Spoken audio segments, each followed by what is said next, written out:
On the late afternoon of Friday, November 7, 2025, a towering funnel cloud descended over the small municipality of Rio Bonito do Iguaçu, in Brazil's south-central state of Paraná. The community, home to approximately 14,000 residents, was enjoying an ordinary evening when an extraordinary storm system overtook it. As temperatures soared and a cold front moved in from the south, a supercell thunderstorm developed, producing a violent tornado that would change this town forever. According to the state monitoring agency Simepar, the tornado was preliminarily classified as F2, winds of 180 to 250 kilometers per hour, with strong indications that in some points winds may have exceeded that threshold, warranting a possible F3 rating. Within minutes, rooftops were flying, trees were uprooted, and vehicles were overturned. What began as a storm quickly became a disaster zone. As the funnel cloud touched down, residents captured harrowing live footage.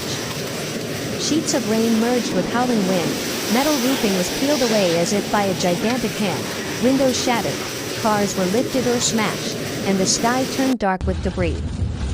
Many described it as a freight train going through my house or total chaos in seconds.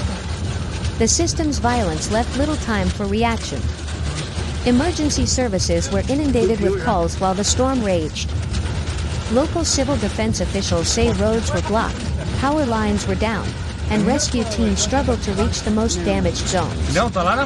In one dramatic clip, a vehicle is seen tumbling across a street, with residents yelling and diving for cover. The destruction in the heart of a town, rather than rural farmland, significantly raised the human cost of this event. Darkness arrived early, not simply with the sunset, but due to the intense cloud cover and widespread power outages. Many homes were plunged into blackness while the storm continued hour after hour. In the middle of the night, families huddled in basements or bathrooms, holding children, listening to the roar of wind and the crash of debris. Meteorological data show that the tornado formed amid the collision of a hot, humid air mass from the north and a cold front advancing from Argentina, conditions that produced extremely high atmospheric instability and wind shear. Some locals report that the storm maintained its ferocity well past midnight. Emergency shelters were opened even in the dark, but many residents felt trapped in their houses, unsure if they'd make it out alive.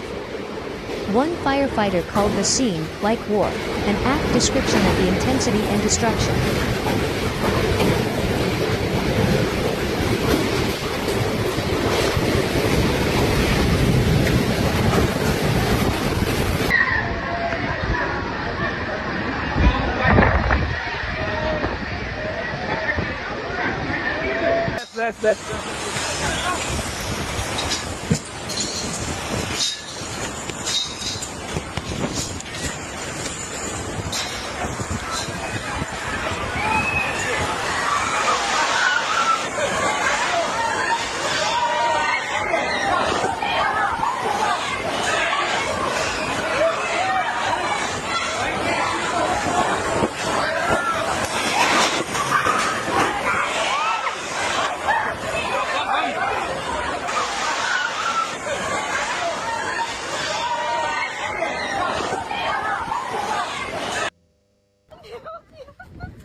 Earlier that evening, just before the tornado touched down, an outdoor concert was underway in the outskirts of Rio Bonito. Musicians under a canopy, an audience spread across lawn chairs. What should have been a festive evening morphed into sheer panic as the wind hit. The canopy ripped loose, equipment shattered, microphones flew. Attendees screamed and ran, seeking shelter. Many said they had no warning and simply heard the wind escalate impossibly fast. One guitarist later recalled retrieving his instrument as the roof panels passed overhead. It was a vivid reminder of how quickly a peaceful event can turn catastrophic without warning. Morning light revealed a town unrecognizable.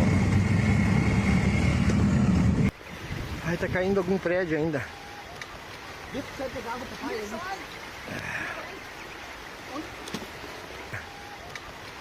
Blocks of houses had missing roofs or complete collapse. The local supermarket's roof caved in, leaving a shell of what was once a commercial hub. Uprooted trees littered the roads, Power poles lay broken, and debris covered the streets. Municipal officials estimate that 80% to 90% of the town's built area suffered damage or was destroyed. In the small community of 14,000, at least 6 people were confirmed dead, including a 14-year-old girl, and hundreds were injured, some severely. AP News Plus One. Governor Carlos Massa Ratinho Jr. declared a state of calamity and 3 days of mourning. He pledged state resources, and federal authorities responded. President Luiz Inácio Lula da Silva sent emergency aid, food, blankets, mattresses, and medical teams. Temporary shelters were opened in schools and community centers. Rescue workers, volunteers from neighboring municipalities, the fire department and civil defense conducted searches through rubble for missing people and survivors. The economic cost is still being tallied, but initial estimates run into tens of millions of reais, a heavy burden for the municipality and the state infrastructure.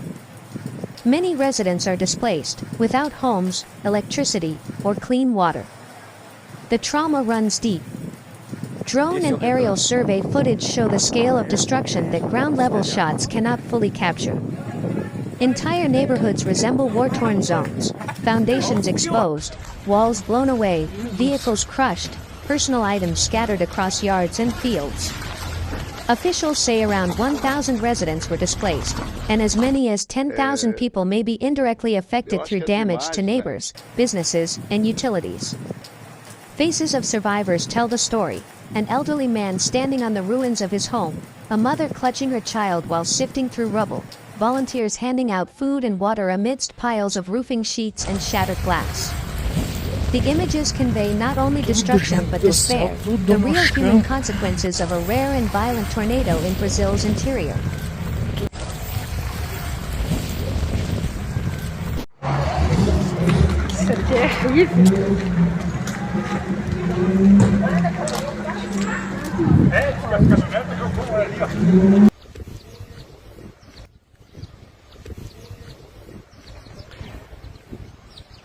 A gente não tem muito.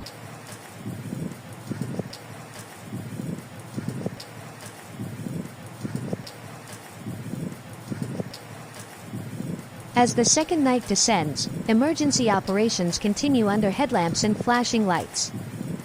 Fire trucks, ambulances, and civil defense vehicles flood the streets. Many houses remain unstable. Residents are being told not to return until structures are judged safe. Downed power lines, blocked roads, and potential landslide zones from the earlier storm make the work dangerous.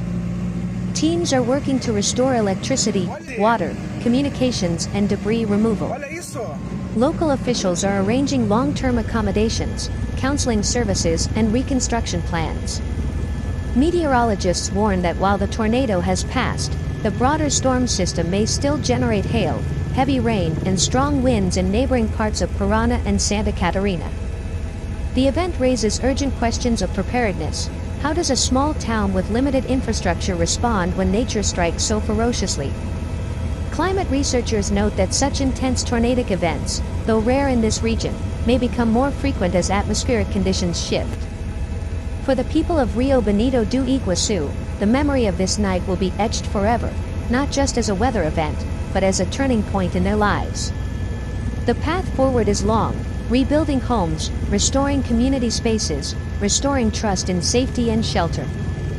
But from within the destruction comes a spark of resilience.